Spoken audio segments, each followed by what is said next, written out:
Welcome to Personal Trainer Talk. We're here to make it happen. 2:00 Eastern time. Are we good? I think we're good. I think we're good. Okay, we've got an awesome list of questions today. It is Wednesday. Again, 2:00 Eastern Standard Time. We've got questions from all over the country and questions from the BOSU training to body weight exercises to how much should I increase my rates? You name it. We've got a great lineup today. What's going on, Mr. Blake? I am just trying to handle business the way we do, man. Sounds good. Doing great today. Feeling good. Awesome. So we've got a lot of great questions. Are you ready to dive right into this? Yes, sir. Yes, sir. Okay, Yes. Let's do it. So I'm seeing this first question in from Travis McDermott from Allendale, Pennsylvania. He is asking, what type of stretching do you recommend? What type of stretching do we recommend? Okay, well, that's a great question. So there's a couple of different types of stretching: dynamic, ballistic, passive, active, all of those. We recommend, you're going to do different stretching at different points, either before your workout, after your workout.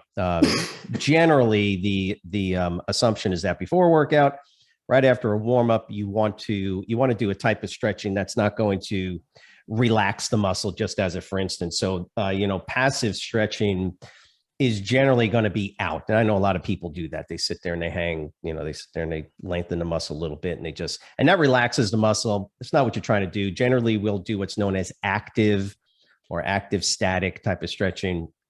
I've always done sort of a modified PNF, what they call proprioceptive neuromuscular facilitation. But the general understanding is just some sort of active stretching that only takes a couple of seconds, 5 to 10 seconds, where you lengthen the muscle, but it doesn't relax it too much, but it lengthens it. So again, normally before a workout, after a warm up, we generally recommend an active type of stretching where you're flexing or tensing, contracting the antagonistic muscle, and that helps to lengthen the muscle you're trying to stretch. Now, after a workout, go for it. Pretty much whatever you want to do. Most folks will do some sort of passive type of stretching. I know folks do dynamic stretching, and athletes will do ballistic and dynamic stretching, things like that. And then, of course, on off days, whatever works for you. Normally, a relaxation type of stretching technique is beneficial as well. So, what do you think? Yeah, really cool. So, the main thing is that we started doing. I don't even know. I think it was maybe 17 years ago, something like that, where all the trainers we would just do total body stretches for all the clients before the workout. And what we found is that, we kind of got this from a physical therapist. But basically, even though that we're only training certain large muscle groups on a split routine, say, for example, on Wednesday or Monday, because we do such, functional exercises, that it was best to do. So we created a little 5-minute total body stretch routine. And pretty much that's what we've been teaching trainers for all this years. And do, I don't even know how many clients we've done this with, but we have found that to be the best overall. So we do a total body stretch, takes about 5 minutes. We start from the largest muscle group and work our way down to the smallest muscle group. And that's it. And then, and this is coming after about a 5-minute warm up. So we do a 5-minute warm up, and then we go right into a 5-minute stretch. Then we go right into the weight training. It seemed to work really well. So yeah, I think one of the keys here is that you do stretching anytime you're going to train, and irrespective of your split routine, whether it's just cardio for the day, just stretch all the muscles, right? All the major muscle groups. So quads and hamstrings, glutes, things like that, lower back. And the point is you don't have to sit there and do this stretching for 20 minutes, right? Because that's normally right. That's normally what we see is folks doing it for way too long. You don't have to stretch that long before you actually start, in particular, doing your workout. So it's a good question. Yeah. And you think about it, even if you're doing like, chest day, you're, carrying the weights over to the bench for a dumbbell press, or if you're doing back and biceps, you're lifting weights and putting pressure on your hamstrings and whatever it is. So just a total body stretch is a great idea for everyone. And I think there are some muscle groups that a lot of people would just not normally stretch. And I think if you just get in the habit, and we tell our clients, like, on the days off to do the full 5-minute, total body stretch too. So on the days that they train with us, and then the days that they're on their own, just kind of get them in a routine. And we've heard, for the most part, majority of the years that they do it, they enjoy doing the total body stretch. Oh yeah. Yeah. And it'll make you feel right. That's one of the nice things about stretching is it feels good. Yeah. I'm not sure about the injury prevention stuff. I tend to think that there is definitely a benefit from an injury preventative standpoint. But the research is on both sides of that. So, but I would definitely recommend, I know folks like to use foam rollers and some of these other modalities, which are fine. The only problem is that they generally just take too long, especially if you've got a structured workout, right? If you've got a structured workout, and that's what we talk about with trainers, is what are you going to do? Spend 2 hours training somebody? 30 minutes? Right. No. And 5 minutes is more than enough to get the body prepped after. It's got to be after the warm up. That's one of the keys here. It's got to be done after the warm up. So yeah. So great question. Thanks, Travis. Good question, Travis. Hope that helps. What do we got up here next? Superfoods. What is a superfood? I think that's something that was coined, like, I don't even know, like 10 years ago, at the same time that organic food was becoming more and more popular. So it's like superfood is pretty much anything that one organization or company deems as being, really healthy. Yeah, because it's Celeste Hernandez from Dallas, Texas, asked, "Are superfoods really effective?" And it's funny because I challenge anybody to now Google superfoods. Just Google it, and when you do it, guess what you're going to find? All kinds of stuff. There'll be lists of literally like 100 superfoods. So the answer is, I don't know. Superfoods, are they effective? Yeah, I mean, of course, if a blueberry is a superfood, well, effective at what, right? So yes, call them whatever you want. Superfood, power food, call it.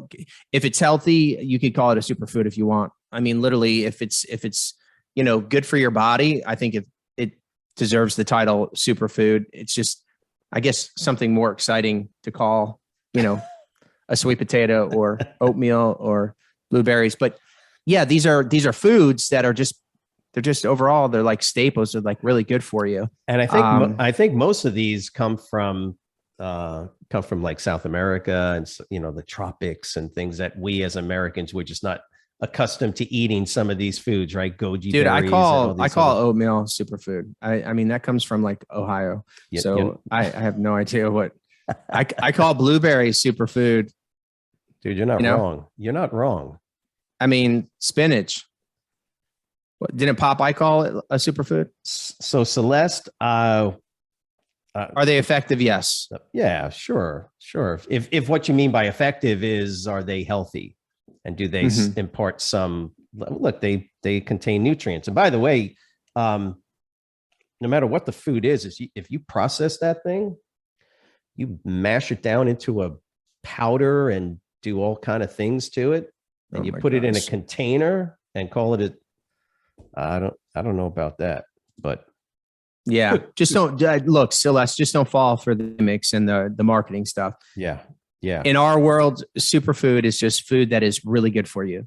It's just good for you when it's combined with the other macronutrients and all that stuff. Yeah, be a discerning consumer when you see these things. Okay, next question is from Mitch Gates. Hey, look at that, Orlando, Florida. Okay, down close to your neck of the woods. How often should I call my old? Oh my gosh, dude. Like Disney mug. You need to ban that thing. How often should I call my old clients that no longer train with me on a regular basis? That's a great question. That's a really good question. How often? I would say to check in on them at least quarterly, but it depends, because when you're doing your phone time and you're calling inactive clients, if you speak to a customer and they're like, yeah, I'm definitely interested in coming back. What's your schedule like? Can I get back to you after work? Or, can you follow up with me next week? That type of thing. It depends on their level of interest. So I think when you call them, what we'd like to do is we have a business system that basically puts inactive customers in a priority, what we call, a hot prospect. And this is somebody that when we call them as an inactive client shows interest that they want to get back started soon. So we might call them, follow up with them within 30 days. Whereas, if you've got a bunch of clients and you've been training for a while, it might be a quarterly check-in. We do send an email at least once a month or a text message at least once a month to all the clients that are inactive. But as far as call, I would say, at least once a quarter. That's the system that we've been using for a while, and it seems to work. So he asks, it's a good question because he says trains with me on a regular basis. So what do you think he means by he no longer on a regular basis? So that means that they just are not training anymore. They're not. Yeah. I mean, if it's an old client, they're not training anymore. Yeah. So regular basis, what I'm guessing is that, he's saying they come in sporadically throughout the year, maybe 3 months here, maybe 4 months there. And then they take, a 3-month break or 2-month break and they come back. Right. I think as a trainer, one of the things that you got to have really good judgment. And a part of that is the business judgment of when to follow up. I would say generally a quarterly timeframe. But if you do have some clients that kind of train for a period of time and then leave and then come back, and you can reach out to them and you kind of know their schedule, when to follow up with them. Another thing is if a client puts in a freeze with you and stops training and says they'll be back after the summer, well, it's soon. I wouldn't call them in July. I'd follow up with them right before the end of the summer. And so you just kind of have to have your pulse on your inactive customers. I think it's a really good question. And I think it's something that not a lot of trainers do. We make it a staple in our system of reaching out during our phone time to inactive clients. It's just a staple of being able to recruit, because it's always easier to get an inactive client back into the gym training and getting results than prospecting for a new one. So I would say every quarter, and some of the clients that well, call them based on the schedule of where you think they might be at. It's a good one. Good question. Yeah. Good question, Mitch. Okay. All right. Next question is from Sally Arnett, Kansas City. What type of rewards program should I use when a client refers someone? Another rewards great question. Program. Yeah. Yeah, the referral, we talked about this. If you go back to one of our previous calls, I think it was the week before last, we talked about a referral system. It's huge. And I will tell you that, there's a step in that system, which is the third step of reward. And generally, we like to reward our clients with a month of training, no matter where they're training and no matter what the person signs up under. So let me give you an example. If you're training a client twice a week, and they refer a client that does once a week or 3 days a week, whatever they do, that client that's training twice a week that referred, let's call her Susie in, they're going to get a free month no matter what they're doing. And we've been doing that now for probably 6 years, and it's great. We used to do all different things. We've done t-shirts, we've done water bottles, we've done, you name it. And not having the inventory and the client seeing a direct impact, because majority of all of our clients are paying month to month. And so basically their next month, they're not billed. We literally push their billing date out 30 days. We add the block of sessions that they would normally get for that billing to their account, and boom. And, this is something that a lot of trainers struggle with, because they say, okay, well, it's a wash. Well, if you get referred in a client that pays you for 1 month, you give a month away, then you're kind of breaking even.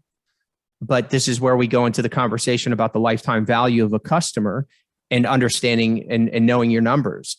And when you understand and know the numbers, whatever those are for your business and for your history of training with clients, if the client trains with you on average 6 months, well, no, then you just traded, if the average client trains with you for 6 months, you traded 1 month for 6 months, right? So more or less you put $1 into the ATM and you pulled out 6. And I think most people would do that. And so basically, but it's hard because a lot of trainers, a lot of people in general, have a very difficult time, looking into the future and delaying gratification. It's like, what can we earn right now? What can I get right now? And I think most trainers that do really well understand how this works in that regard. So give them a free month. That's what we'd recommend as a reward. And even if the client signs up for 1 day a week or 3 days a week, whatever they do, even if they pay for a year in full, the other client gets a free month. And we've seen this work. Have you found that the clients that generally get referrals get more than one referral? Yeah. So, the numbers have shown, and, that people that are referred in, they generally refer more. These are just real numbers. And this is not just in the personal training industry, but this is actually in all business. So let me repeat that. If Susie, let's just say, refers in Jill, okay, Jill is, I think it's 3 times more likely to refer somebody else. Not only is that critical and crucial to building a community, because now you've got Susie that knows Jill, that knows maybe Ted, whatever, but basically they start to build up. And next thing you know, I remember at one time when I was active on the schedule that the entire club was a community. It was like I built a community of people that all knew each other some way or another. Like this person knew that person, and tons of referrals. And personal training, it's our lifeblood. It really is. So that's a great question. You should always make sure that you reward. It's a step that a lot of trainers miss. They thank the client, and the client loves a thank you. They love you taking the time out to say, hey, thank you very much for referring this person. But what they also like is a gift. And you've also done programs where you would actually have a contest, wouldn't you? Most referrals, but Yeah. Right? Yeah. I mean, so many. We've had, I've literally hung a mountain bike from the top of my personal training video. And actually I did this in multiple locations. We hung a mountain bike from the top of the ceiling. Most gyms have open exposed ceiling. So we have it hanging from the rafter with the sign, refer the most clients and win this. And I remember I think I paid like $180 for this mountain bike from Walmart. And I put it up and I got I don't even know, like $5,000 in business from this mountain bike. Like a $200 mountain bike. And so, the clients were trying to get the mountain bike. They wanted the mountain bike. And so they're referring people in. And when you have, 20, 30, 40 active clients and you run a contest like that, then they want to. And like I said, not only do the people that they refer in refer more, but they're the easiest customer because they're referred by somebody that knows your value. And, and with that being said, they sit down in front of you for the consultation, to get started with you. They already know, they know how much you charge likely. They know, what your training style is like. Their friend, colleague, coworker, family, whatever has told them a little bit about you. And, so referrals are huge, but you only get referrals if you do really good business. So, that's the main focus when it comes to getting really good referrals. The first step of the process is you have to provide incredible service. Always be prepared for the workouts, have good energy, lifting these people up, come through the door, be consistent. And I think that's the main thing is they have to see that consistently for a long period of time to feel really comfortable to refer a family member or a coworker, to know that that person that they're referring in is going to be taken care of. But once you have established that reputation of doing that, then the referrals they start to flow in, and you do the little reward as you just asked, and it goes a long way. It goes a really long way. So definitely great question. Yeah. For personal trainers, this is a critical element. Good. Sally, I hope that was helpful to you. All right. Next question is from Fort Worth, Texas, and it's from Lakeisha Miller. How much should I raise my prices each year? As much as you can. No. There is a fine line, but I will tell you, I use the general rule of $5 a year until, I got it priced up really high. But generally $5 a year was the number that I use. And if you do the math, it's like a 10, 15% increase year over year, depending on where you're starting, of course. But let's just say that you're doing one-on-one training, I'd recommend maybe closer to 10 today. But if you're doing small group training, I would say definitely 5. Why do you increase your rates? Well, because competition increases. Okay. And when competition increases, your costs per client acquisition goes up no matter what. Okay. And so you need to cover those costs, and rent goes up. We just renewed a lease on a space that we have, and went up 15%. 15%. So, if your expenses are going up, you want your rates to go up. I will tell you, and just to make it clear, this is only for new customers. In all the time that I've done this, and I know a lot of trainers will do otherwise, but unless you started so low that it just doesn't make sense, I grandfather in all of our customers. So if they're paying a certain rate, and think about that, I've been in business now 23 years. We'll celebrate in August, 23 years. And every year we've gone up. But if somebody signed up with us, and we've got clients that literally are still training with us, they've been with us for a long time. We've got some clients right now. I think the oldest right now is 16 years. Wow. 16 years. Wow. A personal training client. And so whatever they paid when they started with us, they're still paying that today, 16 years later. The new clients that join today, they pay a totally different rate than they do. The client that is paying that low rate, they're told that, hey, look, if you go somewhere, and maybe that's why they've been with us for so long. If you go somewhere and you come back, you go to the current rates. Yeah. That's how this works. But if they stay active with you, they're loyal to you, reward them. I'm telling you, it just pays so much more dividends versus sending them an email on, January 1st. Hey, the rates are going up. No, don't do that. Do this instead. Send an email on January 1st. Hey, my rates are going up, but I wanted to let you know I'm grandfathering you in as a client because I value you so much. But all new clients are going to be paying $5 more per session or $10 more per session. And then it gives them even more reason to want to stay around. And they know, it's like one of those things. Sometimes people don't know. They don't know what they don't know, right? So it's like, if they don't even know that your rate has gone up, they think that, they're just getting an okay deal. They don't realize that they might be getting a really good deal. And I remember this because I had a conversation with a client. This was a long time ago. And they had asked me, if they could get any discount. I just remember like something was tough. It was financially tough for them at the time. And they had been training with me for like 3 years. And of course I wanted to, help them out.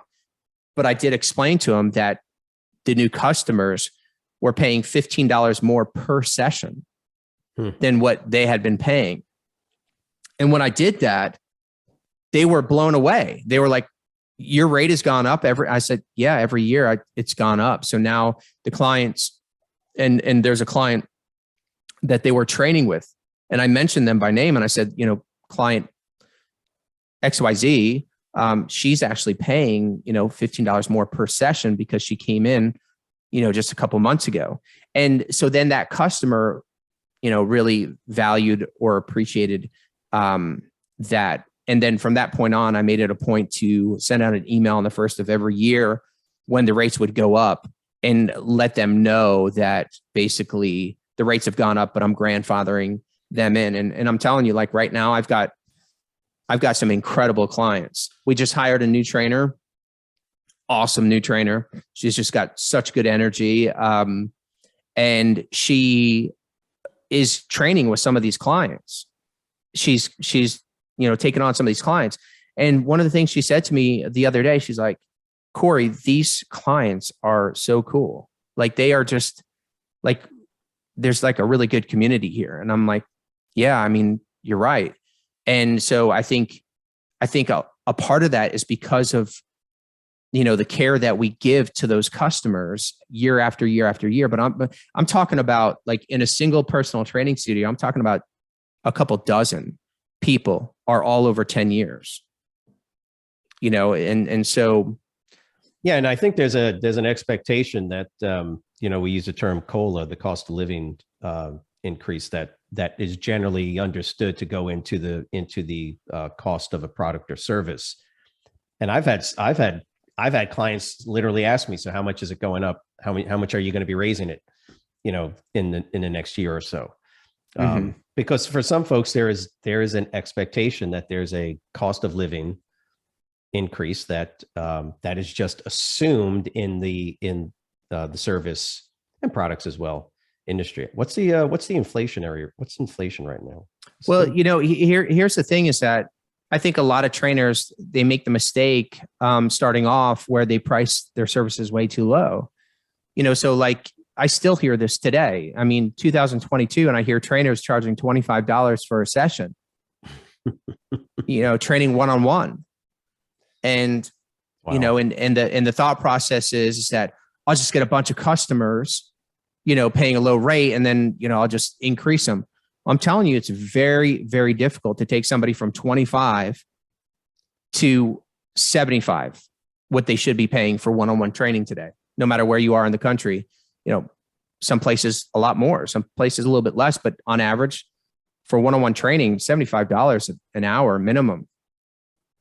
And so if you do this starting off because you feel like you don't have the knowledge or the experience and you only charge $25 for a session, that you're not going to be able to make it. Like that's not going to work. And so if you're really good and you don't give up, you're going to have to increase your rates, because in order to get to where you need to be financially, you have to bill out more. That's just the reality. Our small group training, the lowest that we charge for our small group training today is $50 per session. And we're coaching trainers on this all over the US and for small group training. But, so I think in some cases, if a trainer gets started and they price it too low, then they're feeling like, how do I raise this? And then, just start at market value where you live, check around. And if you say, Corey, Doug, what should I price my services at? Check around what people are charging in your town, in your city, in your neighborhood, okay, for personal training, and then charge more. I'm telling you, like, you're going to thank me for this. And then each year, so Lakeisha, just so you know, every year, you don't charge your present clients, you don't charge your existing clients any more money. That doesn't make any sense anyway, right? But your new clients, you would then charge a nominal increase from the fees that are already being billed out. Yeah, this kind of goes back to the referral thing that we talked about. Like, it's about delaying gratification. Are you willing to grandfather somebody in at a lower rate to keep them as a customer, have them as a loyal customer? They bring you more customers. When you have customers come in, they welcome those customers because they've been around for a long time. Like, there's so much value that they bring to the table. And, doing that is really important, but charge more. You can never win on price. So don't even try. Just don't do that. If I say start at market value or above, and I don't even care what your experience is. If you're really good, you've got good energy, you've got a, acceptable level of knowledge with an accredited certification. Yeah, we see that all the time, don't we, with trainers trying to win on pricing. And that is not how you deal with from a servicing perspective, not in a service business like ours. You don't win on undercutting, quote, your competition. No, you beat your competition through quality service, getting results for your clients. And that demands a higher price. And you know what I'm finding today, and I'm learning this myself too. And I've been in business all these years, is like, when you find a vendor that's really good, even if they charge a little bit more, stick with them. I had been dealing with this vendor who was charging me a little bit more for painting.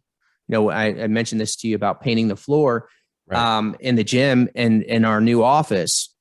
And I recommended this vendor to this landlord. And long story short, he went with somebody else because the guy was a little bit more. I'm sorry, he was a little bit more. So he went with this cheaper vendor. The cheaper vendor ended up costing him twice what the initial vendor would have charged, because he had to redo different parts of the floor. It took him twice as long. I mean, it was a mess, where the first vendor, you pay a little bit more, and people know this. It's in every business. So it's in personal training too. When a client hires you and they know come hell or high water, you're going to be there for their session, and you're going to be there with energy, with a smile, and prepared to take them through a great workout no matter what, they will pay good money for that. They're willing to pay, for example, $50 a session for that versus $25 a session for a trainer that's, not always prepared, might not put out a good workout, is inconsistent, rescheduling, whatever the case is. And so, but do the math. I had a trainer that I was coaching, and we just changed the prices. We just changed the rates. It's like, are you a good trainer? Yeah. Are you showing up for your clients? Yeah. You've been training for years. How you can't make this work. And guess what? She thought all the clients were going to leave, and that's not what happened. It's not what happened. Some of the clients did leave, but after it was all said and done, her earning for training the same exact people, actually a little bit fewer, because she lost a few clients, her earning went up 35-40%. Wow. Training less people, and the clients that valued her stayed around and agreed to the rate. But it's a little painful if you don't start off with a reasonable rate. So, dude, great question. You gave Lakeisha, you gave her some info. You gave her some info Good on that one. All right, Lakeisha, I hope that was helpful. All right, what's the next one? Next one is from Amelia Gonzalez from Columbus, Georgia. All right. Should I begin my clients with body weight only exercises? Should I begin my clients with body weight only exercises? No. Next question from exactly. We don't look. Why do that? Body weight. It sounds like something they can do themselves at home. At least use some bands or balls, or dumbbells, or something to make it a little bit more exciting. But as a trainer, even somebody that, I could think of a client that I trained in her 70s and just had recovered from a stroke, and they want to do something, fun. They want to do something engaging. And so for that reason alone, like literally, there's all kinds of other benefits to doing some of these other, and body weight exercises are great.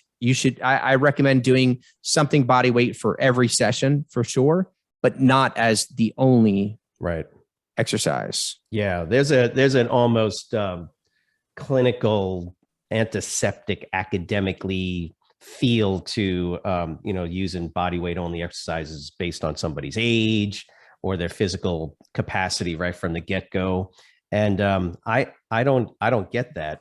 And I've told you the story of a client that I had many years ago. She was in her early mid 70s. Her name was Claire. Okay. Don't ask me why I remember her name. And remember, I tell this story to the students always in the live course about the guy that I used to train who was part of Milton Bradley. He was Milton of Milton Bradley, that family. Okay. Just the greatest, funniest guy. And his wife, yeah, she struggled. She couldn't even get the wheels of the electronic bike to turn over and engage the mechanism on the front of the bike. She was in terrible shape, but body weight only? Oh no. She was, man, I'll have you use a number 2 pencil for resistance. If I got to, I'd rather have you do a dumbbell curl with 1 pound or 2 pounds. No. Right from the get-go. And like you said, body weight only exercises like push-ups. And, if you can do pull-ups, that's great. Squats, body weight only squats are a great exercise, but that's generally we're using those for, cardiorespiratory type training or in between resistance training exercises, get the heart rate up. But no, and it's funny this question is asked because we kind of see a fair amount of this sort of new paradigm of getting people balanced and all this other stuff, before they quote start working out. It's like, oh no, people are paying $100 some odd dollars an hour, whatever the case is, in one-on-one training. Oh no, you better get them going right from the start and hitting them with some resistance training, for whatever they're capable of. But I don't care if it's a 2-pound dumbbell, you get them doing lateral raises with some resistance. You get them holding 5-pound dumbbells. That's why they're coming to you in part. Okay. And as well as I do, we talk about soreness and things like that. People actually secretly feel, they want to feel a little bit of soreness, right? So that you got to get some resistance training. It's not that you don't do body weight exercises, but no, not as a workout. That's not a workout, right? So, yeah, look, the clients I think it's pretty clear that like the clients want to do something that they can't see themselves doing on their own too. Yeah, like, right. We kind of talked about that. So for no other reason, and there's a lot that is a huge deal. That's a good one. Amelia, great question. And in short, no. Yeah. Okay. So next one we got, how much protein should my clients take in after a workout? Mr. Blake, what do you think? How much protein should my clients take in after a workout? It's a good question. We hear this. We get the question all the time, and we get 1,000 different answers all the time. There's always an expert out there on how much protein one should consume. So I'll help you out with this. It's really pretty straightforward. Get protein in, obviously, that's the recommendation. Get some protein in. It depends on your source of protein that's going to determine, if you want to get technical, how much you should consume or how much you want to consume. So if you're consuming, our recommendation, if you can handle it, you don't have any issues with it, is whey protein. Why?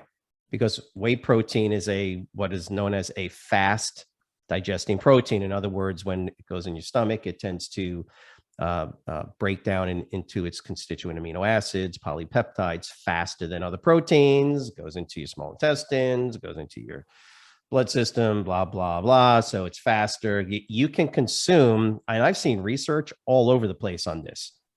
The short answer is just consume whatever is comfortable for you. 25 grams, 30 grams. I've heard people say, well, you can't assimilate more than 50 grams. Come on. No, that doesn't make any sense. I can use 50 grams of protein after a workout. I don't know. You'd have to do some serious metabolic testing to determine how much is being used. So the recommendation is that you have, anywhere between 20, 25, 30 grams, depending on the type of protein you're consuming, depending on, other variables such as your age and other factors. How hard did you train? So we make it really easy. We make it really, really simple. Don't worry about all of those extraneous variables. Just get yourself a good solid whey protein shake. It could be 20 grams. It could be 30 grams. Just get yourself a scoop, throw it in there. And it's really not going to make that much of a difference, whether it's 15, 20, or 30, whatever the case is. See, people start thinking too much and they start getting too into, should it be 25 grams? No, don't worry about that. Just get yourself a good protein shake. Could be anywhere from 20 to 30 grams. If it's a scoop, just do the scoop, throw it in there, whatever that is, 20, 25, 30 grams. That's the recommendation. Yeah. And you know what? I will tell you that in a lot of cases,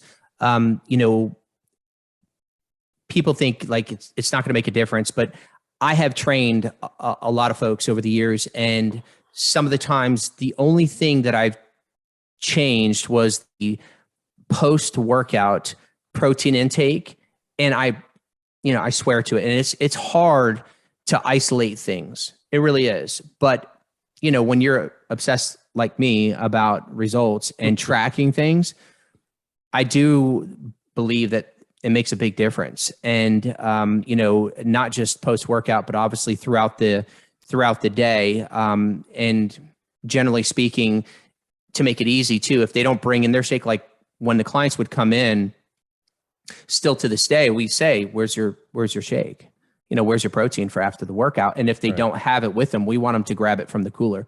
We sell organic protein shakes, not because we want to, because it's more of a pain in the butt than anything, but that the results matter to us. So we strongly push and recommend the post-workout shake. And usually, they're anywhere from 15 to 25 grams a protein, something like that. So, right. So, and the understanding, of course, is that it's not that what matters is that post-workout, your post-workout physiology and metabolism is sort of the ideal time to take in nutrients. Why? Because if you've done resistance training in particular, you've increased what we call insulin sensitivity, and whey protein in particular has a sort of unique attribute about it. It's different from other proteins. Proteins do not tend to increase insulin production in general. You don't find that. However, whey protein is a different protein. Whey protein is unique in that when you consume it, it actually increases insulin production like a sugar or a carbohydrate does. It's kind of a weird, strange, but it's actually of benefit, because not only are you now getting all these amino acids that are necessary for future anabolism, but you're actually triggering the release of insulin from your pancreas to help assist with that. So I don't know about you, but I used to, after a workout, I would consume anywhere between 40 to 50, sometimes even more grams of whey protein. And I could never understand why I would be like bleh, tired after that. Well, of course, once I learned and started studying proteins, I'm like, well, duh.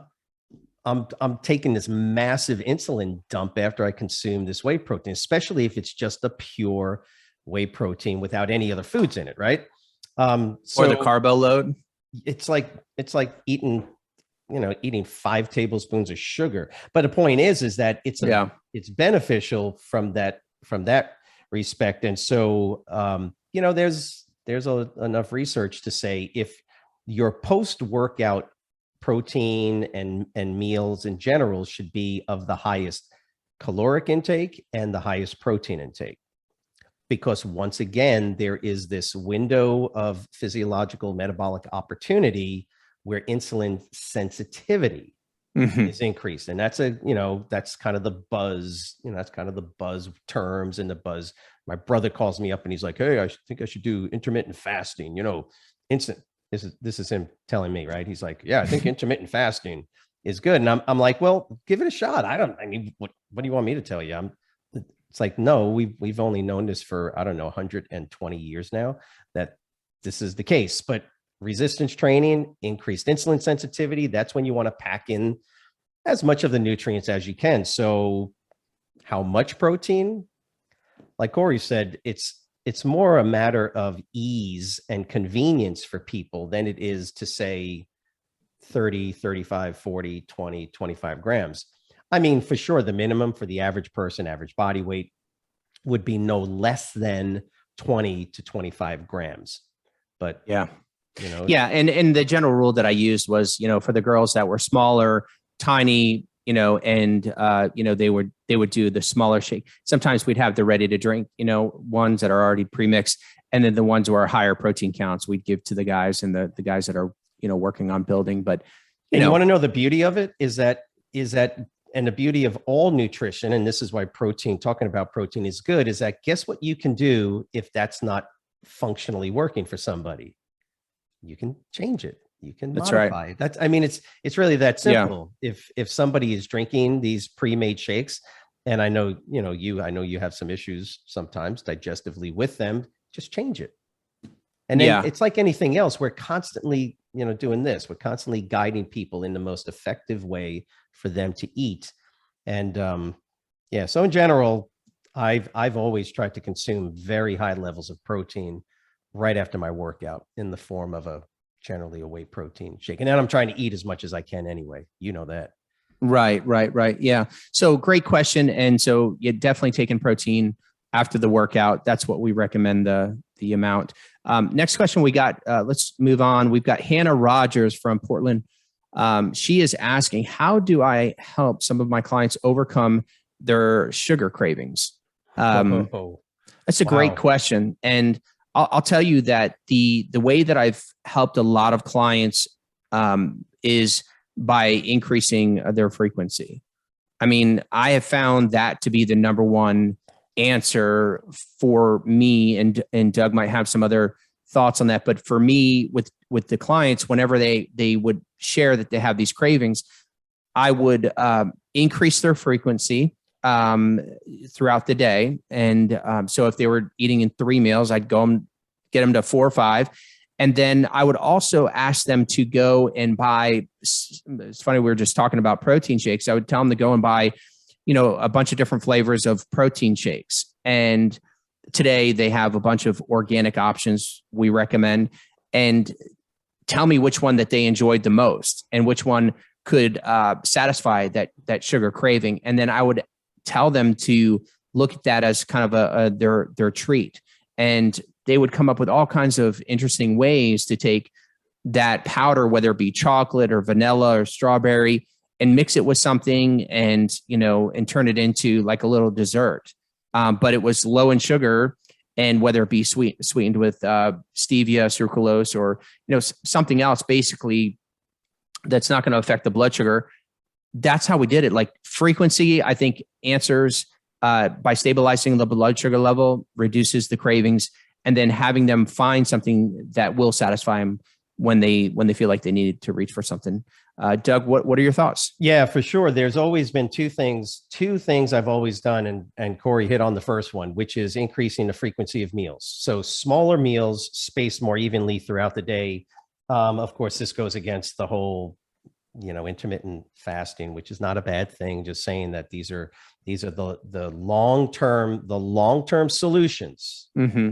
We want long-term solutions for people so they can do it on a regular daily basis. First one is frequency of meals, for sure. Every couple of hours, that's the ideal scenario. So if they can maintain 4, 5, even 6 meals per day, that would be ideal. The second thing that I found, and this was a lot through trial and error, the second thing was to have them sort of increase their free fatty acid intake. So here's what I have found is that because people aren't eating well to begin with, they're generally consuming a lot of these vegetable oils and stuff like that. I found something very interesting, and I did this many years ago, is I started having people increase their intake of omega-3 fatty acids. So not only was I getting them to eat more meals, smaller meals throughout the day, is I would, this was when flaxseed oil was the big thing, talking about late 1980s, 90s, before like fish oils really came out, right? Flaxseed oil was like the thing. Right. Well, right. And flaxseed oil contains land-based omega-3s. We now know the fish-based, the sea-based or fish oils are probably more effective in certain ways. Either case, whichever one you want. And what I found is that when I recommended that people start using fish oil supplements, guess what happened to their sugar cravings? They went down. And I'm like, well, now, of course, once you study anatomy and physiology, metabolism, you start to understand why that is a really critical component, because the sugar cravings are caused by metabolic, right, inconsistencies in the food intake, things like that. So there are these variables that affect people's desire for sugars and sweets, things like that.